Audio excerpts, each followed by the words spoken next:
Sir विकास करो विनाश नहीं। 44 डे आज, क्या कहोगे? भाई कहना क्या है, प्रत्यक्षम किम प्रमाणम। यहाँ देख ही रखे हो जगह जगह। अभी ये कौन सा निदेशालय के वहाँ पे पुल टूट गया, तपोवन में सड़क अंदर चली गई।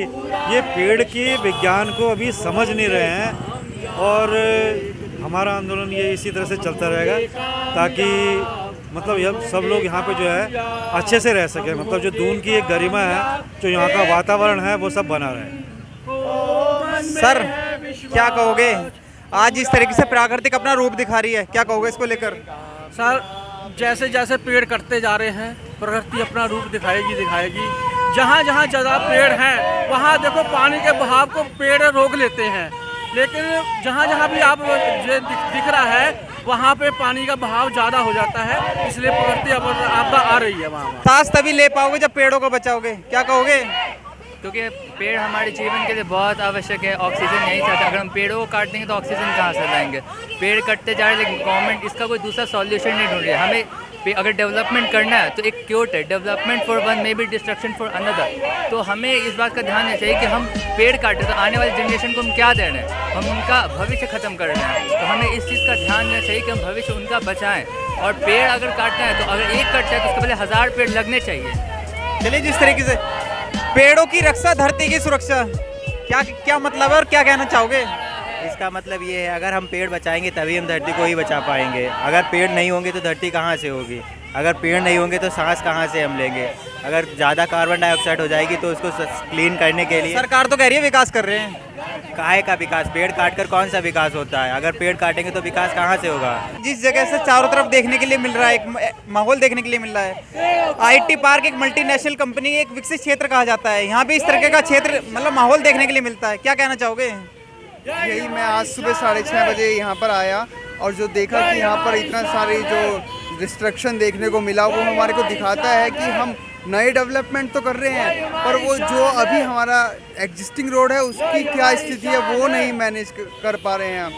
तो और जो बैक टू बैक हम देख रहे हैं, कहीं पर पहाड़ लैंडस्लाइड हो रही है, कहीं पर रिवर ओवरफ्लो हो रही हैं। तो एक वार्निंग हमारे लिए बार बार आ रही है, पर फिर भी अगर हम अभी भी नहीं जाग रहे हैं तो शायद ये बहुत बड़ी भूल होगी इंसान के लिए और उसका हम सबको आगे नुकसान उठाना पड़ेगा। सरकार हमेशा कहीं ना कहीं से विकास की परिभाषा देती है और जबकि ये विनाश की जड़ बनता जा रहा है। क्या लग रहा है आपको, विकास हो रहा है विनाश है? विकास के नाम पे कहीं ना कहीं आप उन लोगों को फायदा पहुंचा रहे हो जो कहीं ना कहीं अच्छे पदों पे बैठे हैं या फिर अच्छे बड़े उस पे रिसोर्ट वगैरह पे हैं। तो ये है कि हमें वो देखना होगा जहाँ से हर एक इंसान का, हर जानवर का, प्रकृति की हर चीज़ का ध्यान रखा जा सके। तो वो विकास है, ये नहीं कि केवल आप इंसानों का या केवल एक पर्टिकुलर वर्ग का विकास करें। इस तरीके से लिख रहा है, जिंदा हो तो जिंदा नजर भी आओ, क्या कहना चाहोगे? इसका मतलब ये है कि अगर आप जिंदा हैं और आपको लग रहा है कि कुछ गलत हो रहा है तो आपको आना चाहिए आगे और सबका साथ देना चाहिए। लग रहा है सरकार बात सुनेगी?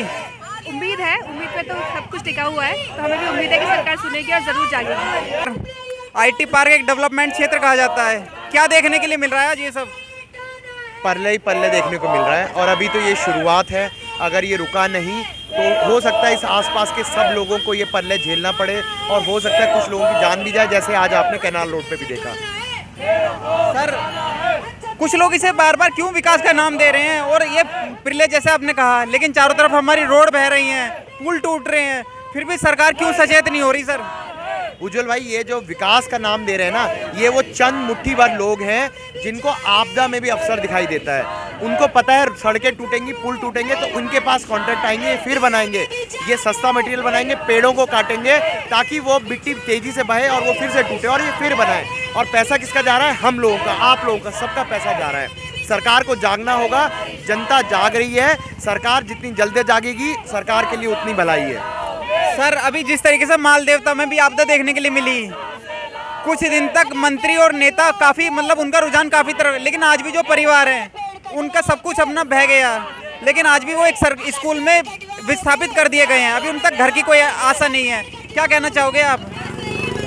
वही होता है जो, क्योंकि आम इंसान ही ये जो भी मुसीबतें आती हैं प्राकृतिक मुसीबतें जो कि मानव आपदा मेन मैं कहूँगा, उसकी वजह से हम आम इंसानों को ही भुगतना पड़ता है। ये नेता वगैरह जो भी होते हैं ये तो अपने बड़े बड़े बंगलों में रह के अपने आराम से वहाँ पे नोट गिनते रहते हैं, बैठे रहते हैं, कुछ दिन आके फेसबुक पे अपना अपडेट कर देते हैं कि हम वहाँ गए, राशन वगैरह दे के आ गए और अपनी जो जिम्मेदारी है उससे पल्ला छुड़ा लेते हैं। लेकिन उनको समझना पड़ेगा कि जनता जाग रही है, उनको पूरी तरीके से जो माल देता मैं हमारे भाई बहन जो अभी भी स्कूलों में रह रहे हैं अपनी ज़मीनों से दूर, उनको कृपया करके हमारी गुजारिश है कि उनका विस्थापन का कुछ बहुत सीरियसली जल्दी उस पर कुछ कार्रवाई करें। सर अंत में जिस तरीके से हाई कोर्ट ने भी स्टे लगाया हुआ है, क्या लगता है इन फ्यूचर किस तरीके का रिजल्ट आने वाला है? क्या उम्मीद लगाए बैठे हो? उज्ज्वला, उम्मीद हमें पूरी है क्योंकि हम ये मान के चल रहे हैं अगर हमारे खिलाफ आया होता ना तो उसी दिन कोर्ट ने हमारे खिलाफ फैसला दे दिया होता और ये पेड़ कटान शुरू हो गया होता।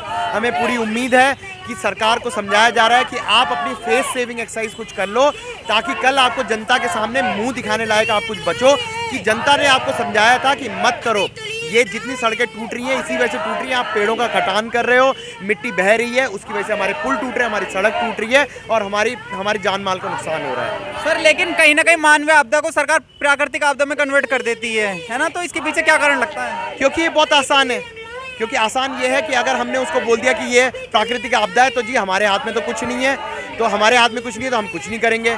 लेकिन जब हम जनता उनको बताएंगे, सबको बताएंगे कि ये प्राकृतिक आपदा नहीं है, ये मानवीय आपदा है, तब इनको डर बैठेगा, तब इनको पता लगेगा हाँ ये कुछ चंद लोगों की वजह से ये सब गड़बड़ हो रही है और इसको रोकना पड़ेगा। सर जैसे उत्तराखंड सरकार हमेशा घाटे में रहती है, जिस तरीके से अभी इन्होंने अपना बजट भी पेश किया, हर समय घाटे में रहती है। मैं बात करूं, हमारे पास में सहस्त्रधारा है, वो एक खनन क्षेत्र है, तो क्यों सरकार उसे अपने दायरे में लाके या एक ऐसा आयोग बनाए जो उस पर नियंत्रण बनाए और कुछ मुनाफा कमा पाए? फिर भी कुछ जो चंद मुट्ठी भर लोग हैं वही उसका फायदा ले पाते हैं। सरकार क्यों इन चीज़ों पर ध्यान नहीं दे पा रही?